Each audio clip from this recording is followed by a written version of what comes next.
Hello दोस्तों, मेरा नाम है विमल सत्या और आप मेरे साथ सुन रहे हैं एक प्रेम कहानी जिसका शीर्षक है मोहब्बत एक प्रेम कहानी। अब सुनते हैं आगे की कहानी। फोन की घंटी बजी। मीरा किचन से आकर बेड पर रखे फोन को उठाया। कॉल उसकी माँ का था। हाँ माँ, मीरा ने कह। वह रोने लगी। क्या हुआ माँ, क्या बात है, आप रो क्यों रही हैं? सब कुछ ठीक तो है? मीरा ने पूछा। वह रो रो कर कहने लगी, बेटी सब कुछ खत्म हो गया, हमारी तो दुनिया ही उजड़ गई। मीरा ने पूछा, क्या हुआ माँ, आखिर में हुआ क्या है? उसकी माँ ने कहा। उसकी माँ ने जो कहा वह सुनकर मीरा के पैरों तले जमीन खिसक गई। वहाँ वही फर्श पर बैठ गई और रोने लगी। आखिर क्या कहा उसकी माँ ने? मीरा कौन है और वह कहाँ रहती है, जानेंगे आगे की कहानी में। भोपाल के मालवीय नगर में एक बहुत ही खुशहाल परिवार रहता था। परिवार में कुल 6 सदस्य थे। राकेश, उसकी पत्नी सावित्री और 2 बच्चे, और राकेश के बूढ़े माँ बाप। राकेश की बेटी मीरा जो इंदौर के एक नेशनल कॉलेज में पढ़ती थी। उसका बेटा अभिषेक जो कि एक सॉफ्टवेयर इंजीनियर था, वह एक कंपनी में काम करता था। परिवार एकदम खुशहाल चल रहा था। परिवार में कोई परेशानी नहीं थी, बस पैसों की थोड़ी तंगी रहती थी, परंतु सब कुछ ठीक ही चल रहा था। एक दिन अचानक राकेश के घर की बेल बजी। उसकी पत्नी ने जाकर दरवाजा खोला तो सामने कोट पैंट में एक लंबा स्मार्ट चेहरे पर रौनक लिए एक लड़का खड़ा था। वह उसे देखकर चौंक गई और खुशी से पागल हो गई। बोली, अजी सुनते हो जी, देखो तो कौन आया है। राकेश ने देखा तो वह भी खुशी से पागल हो गया। उसने राकेश और सावित्री का पैर छूकर आशीर्वाद लिया। राकेश की पत्नी सावित्री ने कहा, हम इतने दिनों से आने के लिए कह रहे थे, तो कह रहा था छुट्टी नहीं मिल रही है, आज अचानक ही आ गया। वह लड़का और कोई नहीं बल्कि अभिषेक था, जिसे बहुत दिनों बाद आज छुट्टी मिली थी। अभिषेक घर के अंदर आया और अपने दादा दादी के भी पैर छूकर आशीर्वाद लिया। सब बहुत खुश थे। कमी थी तो बस उसकी छोटी बहन मीरा की। शाम हो गई, सब डाइनिंग टेबल पर बैठे थे। सब खाना खाते हुए बात कर रहे थे कि मीरा की कमी है। उसके भाई ने कहा, क्यों ना मीरा को उसके जन्मदिन पर सरप्राइज दिया जाए। सब मिलकर मीरा को उसके जन्मदिन की बधाई उसके रूम पर ही देने की सोचने लगे। सब ने हाँ में हाँ मिलाए। इधर मीरा की भी क्लासें कुछ खास नहीं चल रही थी, फिर भी मीरा अपने पढ़ाई में लगी रहती। उसे पढ़ने का शौक था। मीरा के जन्मदिन से एक दिन पहले उसके दादा दादी और भाई पापा सभी साथ में मीरा के हॉस्टल जा रहे थे। उन्होंने मीरा के लिए बहुत सारे गिफ्ट दिए थे। मीरा के लिए चॉकलेट और कुछ किताबें भी ली, जो किताबें मीरा को बहुत ही पसंद थी। घर से कुछ दूर जाने के बाद उनकी गाड़ी को एक ट्रक ने टक्कर मारी और गाड़ी सहित चारों लोग खाई में जा गिरी। चारों लोग बहुत बुरी तरीके से घायल हो गए थे। नजदीकी लोगों ने उन सबको हॉस्पिटल पहुंचाया और सावित्री के पास कॉल किया। सावित्री जब तक हॉस्पिटल आती तब तक बहुत देर हो चुकी थी। चारों लोगों का देहांत हो चुका था। सावित्री अपने पति, बेटे, सास और ससुर की लाश को सफेद चादर में लिपटी आंखों के सामने पड़ी थी। वह एकदम ही खड़ी हो गई, जैसे सब कुछ थम सा गया हो। सावित्री की पूरी दुनिया ही उजड़ गई। सावित्री ने खुद को संभाला और अपनी बेटी मीरा को फोन लगाया। फोन की घंटी बजी। मीरा किचन से आई, बेड पर रखे फोन को उठाया। कॉल उसकी माँ का था। हाँ माँ, मीरा ने कह। वह रोने लगी। क्या हुआ माँ, क्या बात है, आप रो क्यों रही हैं, सब कुछ ठीक तो है? मीरा ने पूछा। वह रो रो कर कहने लगी, बेटी सब कुछ खत्म हो गया, हमारी तो दुनिया ही उजड़ गई। मीरा ने पूछा, क्या हुआ माँ, आखिर में हुआ क्या है? उसकी माँ ने कहा, बेटी तुम जल्दी से घर आ जाओ। मीरा, आखिर में हुआ क्या है? माँ तुम क्यों रो रही हो, कुछ बताती क्यों नहीं? उसकी माँ ने कहा, तुम्हारे दादा दादी, पापा और भाई का एक रोड एक्सीडेंट में देहांत हो गया, तुम जल्दी से घर आ जाओ। मीरा घर पहुंचती उससे पहले ही उसकी माँ का भी हार्ट अटैक से देहांत हो चुका था। मीरा घर पहुंची तो उसके घर के बाहर भीड़ लगी हुई थी। पिता और भाई के साथ साथ सावित्री देवी का भी आज सुबह सुबह ही निधन हो गया। परिवार के नाम पर उनकी एकमात्र मां ही बची थी। परिवार का निर्जीव शरीर उसकी आंखों के सामने सफेद चादर से ढका हुआ पड़ा था। मीरा की आंखों से आंसू बहते जा रहे थे। पास बैठी औरतें उसे सांत्वना दे रही थी, लेकिन परिवार को खो देने का दुख सिर्फ मीरा ही जान सकती थी। अपना कहने के लिए एक वो ही तो बची थी इस दुनिया में। सावित्री ने मीरा को उसकी पढ़ाई के लिए इंदौर भेज दिया था, जिसकी खास वजह सिर्फ सावित्री ही जानती थी। उसी कॉलेज के एक हॉस्टल में रहती थी। मीरा बहुत ही कम बोलने वाली लड़की है। वह अपना अधिकतर समय किताबों में ही बिताया करती थी। कॉलेज में उसकी एकमात्र दोस्त थी निधि व्यास, जो कि इंदौर में रहती थी अपने परिवार के साथ। निधि और मीरा दोनों बहुत अच्छी दोस्त थी। कॉलेज के 2 साल दोनों ने साथ साथ ही पूरे किए थे, लेकिन निधि मीरा को अब बहुत कम जान पाई थी। वजह थी मीरा शांत लड़की थी। शांत स्वभाव की वजह से उम्र से पहले ही परिपक्व हो गई थी। मीरा इस बार बिना निधि को बताए भोपाल आ गई थी। पांचों के अंतिम संस्कार की तैयारी हो चुकी थी। जब उनके पार्थिव शरीर को ले जाया जाने लगा तो मीरा जोर जोर से रो पड़ी। औरतों ने उसे संभाला, लेकिन कोई उसे रोक नहीं पाया। वो दौड़कर बाहर आई और कहने लगी, हम भी साथ जाएंगे। बिटिया, औरत शमशान में नहीं जाती है, वहाँ खड़े एक बुजुर्ग ने कहा। मीरा ने कहा, हमें कुछ नहीं सुनना, हम भी साथ जाएंगे। चलने दीजिए काका, मुखाग्नि के लिए किसी अपने का होना भी जरूरी है, और आजकल क्या लड़का क्या लड़की, चलने दीजिए। पास खड़े बुजुर्ग आदमी से कहा। सभी वहां से सावित्री का पार्थिव शरीर लेकर निकले। आंखों में आंसू भरे हाथ अग्नि का पात्र पकड़े मीरा चले जा रही थी। उसके बेजान पैरों में जैसे हिम्मत ही नहीं थी। परिवार के साथ उसने बहुत कम वक्त गुजारा था। ये सोचते हुए और बीती बातों को याद करते हुए शमशान आ चुका था। परिवार का अंतिम संस्कार किया गया। इकलौती वारिश होने के कारण उसी ने मुखाग्नि भी दी। उन पलों में मीरा को संभालना बहुत मुश्किल हो रहा था। वहां मौजूद सभी की पलकें नम हो गई। 1 महीने बाद मीरा इंदौर आई। उसने कपड़े बदले और अपनी बुक्स उठाए कॉलेज आ गई। कॉलेज आकर उसने प्रिंसिपल से बात की और उन्हें अपनी मां के देहांत के बारे में बताया। चूंकि मीरा कॉलेज की सबसे होनहार स्टूडेंट थी, इसलिए प्रिंसिपल ने उसकी 1 महीने की लीव को मान लिया। मीरा प्रिंसिपल का शुक्रिया अदा करके बाहर आ गई। क्लास शुरू होने में अभी वक्त था, इसलिए वह आकर बेंच पर बैठ गई और उदास आंखों से जमीन को निहारने लगी। तभी एक जानी पहचानी आवाज उसके कानों में पड़ी। ओह मैडम जी, कहा थी, इतने दिन ना फोन ना मैसेज, आखिर चल क्या रहा है तुम्हारे दिमाग में? मीरा आवाज की दिशा में पलटी। सामने निधि खड़ी थी। मीरा ने कोई जवाब नहीं दिया तो निधि उसके पास बैठ गई और प्यार से कहा, क्या हुआ मीरा, सब ठीक तो है ना? निधि की बात सुनकर मीरा की आंखें डबा गई। उसने नीचे जमीन की ओर देखते हुए कहा, मेरा परिवार नहीं रहा निधि? क्या? ये कब हुआ? और तुमने मुझे बताया क्यों नहीं? निधि ने चौंकते हुए कहा। क्या बताती निधि, मैं खुद भी नहीं जानती थी, और देखो वो लोग हमेशा हमेशा के लिए मुझसे दूर चले गए। कहते कहते मीरा की आंखों में आंसू भर आए। निधि ने मीरा का हाथ अपने हाथ में लिया और उसकी आंखों में देखते हुए कहा, तुम अकेली नहीं हो मीरा, मैं हूं ना तुम्हारे साथ। दोबारा ऐसी बात मत कहना। मीरा ने निधि को गले लगा लिया। निधि उसे हिम्मत बंधाती रही। क्लास का वक्त हुआ तो दोनों उठकर क्लास की ओर चली गई। मीरा को अपना ख्याल रखने का बोलकर निधि घर चली गई, लेकिन आज उसका मन बहुत उदास था। वह बस मीरा के बारे में ही सोचती रही। अगली सुबह हॉस्टल वार्डन ने मीरा से कमरा खाली करने को कहा। पिछले 1 महीने से उसके कमरे का किराया नहीं आया था। मीरा ने कुछ दिन की परमिशन मांगी, लेकिन वार्डन ने साफ शब्दों में उसे कमरा खाली करने को कह दिया। किसी ने उसकी मदद नहीं की। मीरा ने अपना सामान समेटा और बैग में जमाने लगी।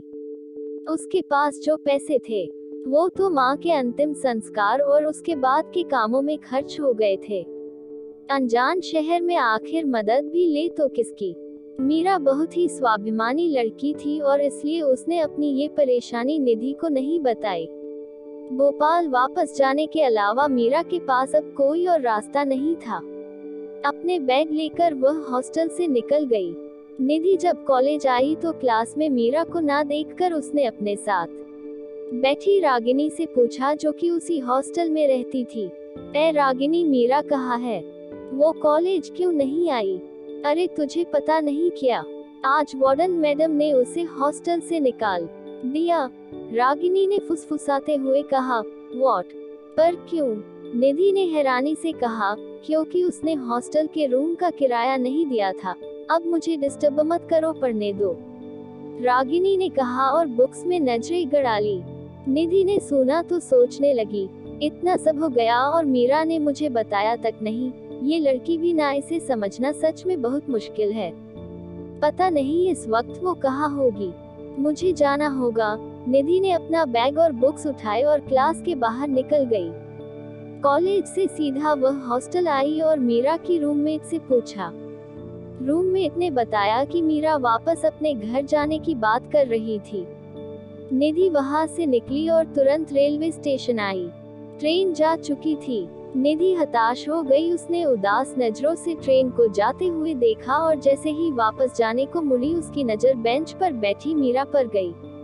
निधि खुशी से दौड़कर उसके पास आई, लेकिन अगले ही पल उसकी खुशी गुस्से में बदल गई और उसने कहा, समझती क्या हो अपने आप को? और ये इस तरह मुंह छुपाकर कहाँ जा रही हो? मुंह छुपाकर नहीं जा रहे, बताकर आए थे रागिनी को, मीरा ने धीमे स्वर में कहा। और तुम्हें लगता है मैं तुम्हें ऐसे जाने दूंगी? निधि ने गुस्से से कहा। पर अब यहाँ करेंगे भी क्या? वार्डन ने भी हमें हॉस्टल से निकाल दिया है, मीरा ने कहा। वार्डन की तो मैं, तुम ये बताओ तुमने मुझे क्यों नहीं बताया? निधि के इस सवाल पर मीरा खामोश हो गई। निधि उसके बगल में बैठी और कहने लगी, मीरा तुम सिर्फ कहने के लिए मेरी दोस्त नहीं हो। कॉलेज में बहुत सी लड़कियां हैं, लेकिन मैंने तुम्हें अपना दोस्त चुना, जानती हो क्यों? क्योंकि तुम बहुत अच्छी हो और समझदार भी हो। तुम बहुत स्ट्रांग लड़की हो मीरा, फिर ऐसे कैसे जा सकती?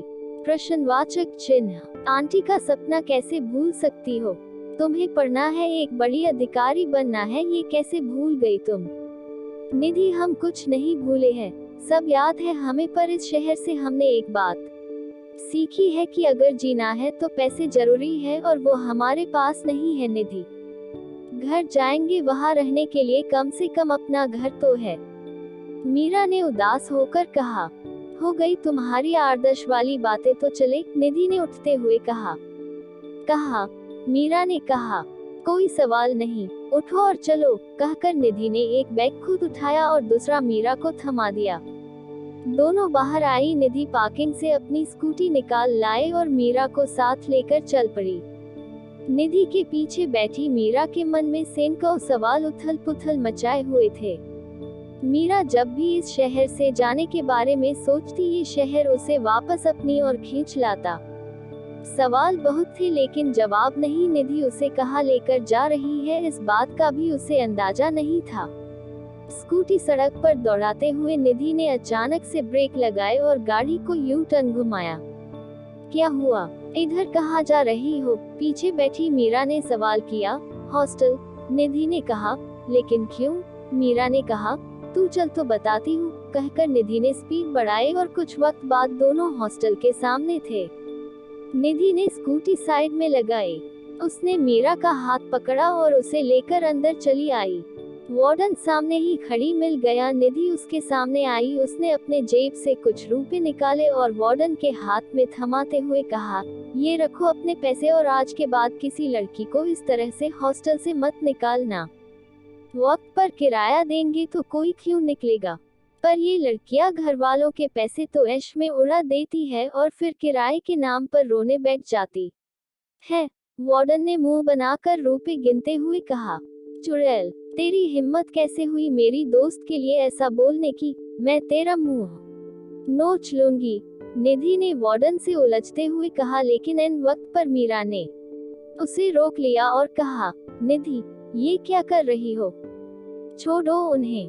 मैं मुंह तोड़ दूंगी इसका। इस हॉस्टल की लड़कियां चाहे जो करती हो तुम ऐसी नहीं हो। निधि ने गुस्से से मीरा से कहा, तुम प्लीज यहाँ से चलो प्लीज। मीरा ने निधि को लगभग खींचते हुए कहा। निधि वहाँ से चली गई तो मीरा वार्डन के पास आई और बहुत ही धीमे स्वर में कहा, निधि ने जो किया उसके लिए हम माफी मांगते हैं मैम। एक बात और, हर लड़की यहाँ ऐश करने नहीं आती है। कहकर मीरा वहाँ से चली गई। बाहर आई तो देखा निधि गुस्से में थी। मीरा जैसे ही उसके पास आई, निधि ने कहा, क्या सच में तुम राजपूत खानदान से हो? मतलब उसने तुम्हें इतना सब कहा और तुम सुन के चली आई? गलती हमारी ही है। अगर वक्त पर किराया दिया होता तो वो ऐसा नहीं होता, मीरा ने शांत लहजे में कहा। ओह आदर्श की देवी, बस करो तुम, ऐसी ही रही न तो कोई भी बेच के निकल जाएगा तुमको। निधि ने मीरा के सामने हाथ जोड़ते हुए कहा। निधि ऐसा नहीं है, पिछले 3 सालों से हम यहाँ हैं। हम नहीं चाहते हमारी वजह से हमारी माँ को शर्मिंदा होना पड़े। जो सरनेम हमें मिला है उसकी इज्जत बरकरार रखना भी जरूरी है। मीरा ने कहा, ऐसे रखोगी इज्जत बरकरार? कोई कुछ कहे और चुपचाप सुनो, हो सके तो माफी भी खुद ही मांगो। निधि ने कहा, तुम्हें समझा नहीं पाएंगे। मीरा ने बैग उठाते हुए कहा, ये अच्छा है तुम्हारा। खैर छोड़ो, आओ बैठो, चलते हैं, देर हो रही है। निधि ने स्कूटी स्टार्ट करते हुए कहा, अब कहाँ चलना है? मीरा ने कहा। निधि मुस्कुराए और कहा, वहाँ जहाँ सब तुम्हारे अपने हैं। मीरा जैसे ही आकर बैठी, निधि ने स्कूटी आगे बढ़ा दी। दोनों शिवाजी नगर में आई। इंदौर आने के बाद मीरा ने पहली बार इस शहर को देखा था। साफ सुथरी सड़कें, बड़े ऊंचे ऊंचे घर, वह सब अपलक देखे जा रही थी। निधि स्पीड से स्कूटी दौड़ाए जा रही थी। निधि व्यास अपने परिवार में सबकी लाडली। मीरा से उसकी जान पहचान कॉलेज में हुई थी और मीरा का शांत व्यवहार उसे पहली नजर में भा गया, लेकिन खुद बिल्कुल शांत नहीं थी। वह हमेशा हंसती खिलखिलाती रहती थी। लाडली थी इसलिए उसे किसी भी बात के लिए ना नहीं कहा जाता था। मीरा को लेकर निधि एक बड़े से घर के सामने रुकी। उसने स्कूटी साइड लगाए और मीरा को लेकर अंदर आई। मीरा की नजर घर के दरवाजे पर लगे नेम प्लेट पर पड़ी, व्यास हाउस। मीरा अपना बैग संभाले अंदर आ गई। अंदर आते ही निधि चिल्लाए, मम्मा पापा, दादू दादी, भैया, सब आ जाइए। निधि की आवाज सुनते ही सब बाहर चले आए। निधि के साथ एक अनजान लड़की को देखकर सबके मन में क्वेश्चन मार्क था, जो कि निधि ने अगले ही पल हटा दिया और कहा, दादू ये मेरी दोस्त है मीरा। और फिर मीरा की ओर पलट कर कहा, मीरा ये मेरे दादू श्रीनाथ जी व्यास और वो मेरी दादी माँ सुरेखा जी व्यास, नमस्ते। मीरा ने दोनों हाथ जोड़कर कहा, ये मेरे पापा है विजय व्यास और ये मेरी मम्मा राधा व्यास। निधि ने अपने माँ पापा की ओर इशारा करके कहा। मीरा ने उन्हें भी नमस्ते की तो दोनों जवाब में मुस्कुरा उठे। निधि अपने भाई के पास आई और कहा, उसके हाथ में हाथ डालकर कहा, ये है मेरे बड़े भैया अर्जुन। हेलो, अर्जुन ने मुस्कुरा कर कहा तो मीरा ने भी जवाब में नमस्ते कहा। सबसे परिचय करवाने के बाद निधि वापस मीरा के पास आई और कहा, ये है मेरी स्वीट सी फैमिली। उसे कुछ याद आया तो उसने इधर उधर देखते हुए कहा, अक्षत भैया कहाँ है? अक्षत बाहर गया हुआ है, राधा ने मीरा के सामने आकर कहा। उन्होंने बड़े गौर से मीरा को देखा। बड़ी बड़ी काजल से सनी आंखें, सुर्ख गुलाबी होंठ, सुराही सी पतली गर्दन, गोरा रंग, लंबे घने बाल जिन्हें सलीके से गुंथा हुआ था और उनसे छानकर आती एक बालों की लट जो बार बार मीरा के गाल को चुम रही थी। राधा को अपनी ओर देखता पाकर मीरा ने कहा, आप हमें ऐसे क्यों देख रही है? राधा अपनी चेतना से लौटी और अपनी उंगली से आंख के किनारे से काजल निकाला और मीरा के कान के पीछे लगाकर कहा, बड़ी प्यारी हो, किसी की नजर ना लगे। मीरा मुस्कुरा दी। घर में आने के बाद शायद पहली बार मुस्कुराई वो। राधा ने उसका हाथ पकड़ा और उसे सबके बीच ले आई। सभी हॉल में रखे सोफों पर बैठ गए। निधि ने एक सांस में सारी बात कह डाली और फिर दादू के सामने आकर मासूमियत से कहा, मैंने ठीक किया ना दादाजी? हाँ बेटा जी, बिल्कुल सही किया। ऐसे वक्त में दोस्त ही दोस्त के काम आता है। दादू ने प्यार से निधि के गाल को छूकर कहा। तो फिर मीरा यहाँ रह सकती है ना? निधि ने कहा। जब तक वो चाहे वो यहाँ रह सकती है, दादू ने कहा और फिर मीरा की ओर देखकर कहा, मीरा जी। मीरा ने धीरे से कहा। दादू मुस्कुराए और कहा, इसे अपना ही घर समझो, किसी भी चीज की जरूरत हो तो बेझिझक मांग लेना। जी शुक्रिया, मीरा ने हाथ जोड़कर कहा। पापा मैं चलता हूँ, ऑफिस में मीटिंग है, अर्जुन ने उठते हुए कहा। हाँ ठीक है, मैं और पिताजी आते हैं बाद में, विजय ने कहा। अर्जुन ने अपना फोन और बैग टेबल से उठाया और सबको बाय कहकर जाने लगा कि उसकी नजर मीरा पर गई तो उसने कहा, बाय मीरा। बाय, मीरा ने धीरे से कहा। चलो बेटा पहले तुम दोनों कुछ खा लो, राधा ने कहा और दोनों को अपने साथ डाइनिंग टेबल की ओर ले आई। निधि और मीरा वहां आकर बैठ गई। राधा ने दोनों के लिए खाना परोसा। दादी माँ उठकर बाहर टहलने निकल गई। सर्दियों का वक्त था और इस मौसम में बस धूप ही सहारा होती है। दादी माँ बाहर बगीचे में आकर धूप सेकने में लगी हुई थी। विजय और श्रीनाथ जी भी कुछ देर बाद बाहर निकल गए। निधि ने खाना शुरू किया लेकिन मीरा खामोश बैठी थी। उसे खामोश देखकर राधा ने प्यार से कहा, क्या हुआ बेटा, खाओ ना। हम, मीरा ने भरे हुए गले से कहा। राधा ने उसके कंधे पर हाथ रखते हुए कहा, तुम्हारा दर्द मैं बांट तो नहीं सकती, लेकिन उसे कम जरूर कर सकती हूँ। ये सब लोग तुम्हारे साथ है बेटा। मीरा ने नम आंखों से राधा की ओर देखा तो राधा ने प्यार से उसके चेहरे को अपने हाथों में लेकर कहा, इतनी प्यारी बच्ची उदास बिल्कुल अच्छी नहीं लगती। अब खाना खाओ, ठंडा हो रहा है, तब तक मैं तुम्हारे रहने का बंदोबस्त कर देती हूँ। राधा वहां से चली गई। मीरा को सब बहुत अच्छे लगे पर सबसे ज्यादा अच्छी राधा लगी। उसमें वह अपनी माँ की छवि देख पा रही थी। खाना खाने के बाद निधि उसे अपना घर दिखने लगी। घर काफी खूबसूरती से बनाया हुआ था। नीचे एक तरफ दादा दादी का कमरा था, उससे लगकर पूजा घर जहाँ बड़ी सी शिव पार्वती की मूर्ति थी। मंदिर से लगकर ही रसोई घर था जिसके सामने डाइनिंग बना हुआ था। विजय और राधा का कमरा सीढ़ियों के बिल्कुल पास से लगकर था और एक था ऑफिस रूम जहां बैठकर काम की बातें की जाती थी। घर के पीछे की तरफ बगीचा था जिसमें हरी घास फैली हुई थी और एक कतार में गमलों में पौधे लगे हुए थे। ये सब दिखाकर निधि मीरा को ऊपर लेकर आई जहां 3 कमरे और एक बड़ा सा हॉल बना हुआ था, जहां 2 कमरे साथ थे और तीसरा इनसे अलग बिल्कुल सामने हॉल से मिलाकर बनाया हुआ था।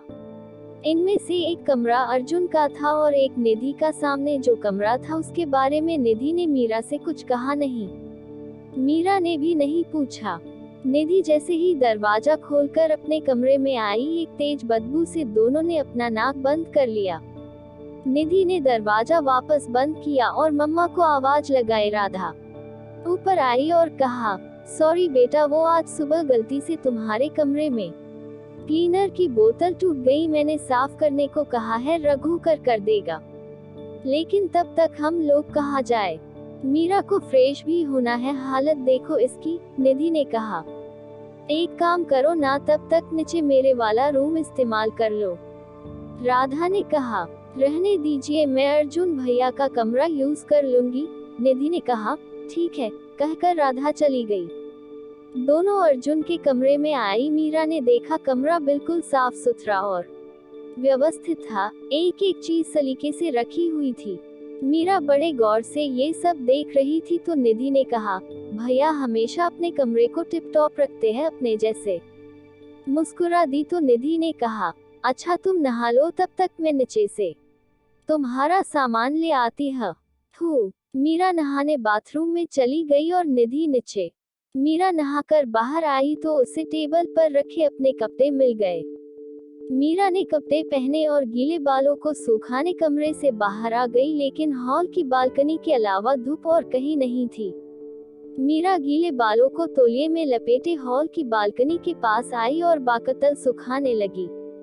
तभी उसकी नजर हॉल से जुड़े उस कमरे के दरवाजे पर गई जिस पर बड़े बड़े अक्षरों में लिखा था, अक्षत व्यास, ए कॉम्प्लिकेटेड बॉय। ऐसी नेम प्लेट कौन रखता है, कहते हुए मीरा वहां से चली गई। अगले पार्ट के लिए लाइक शेयर और सब्सक्राइब करें।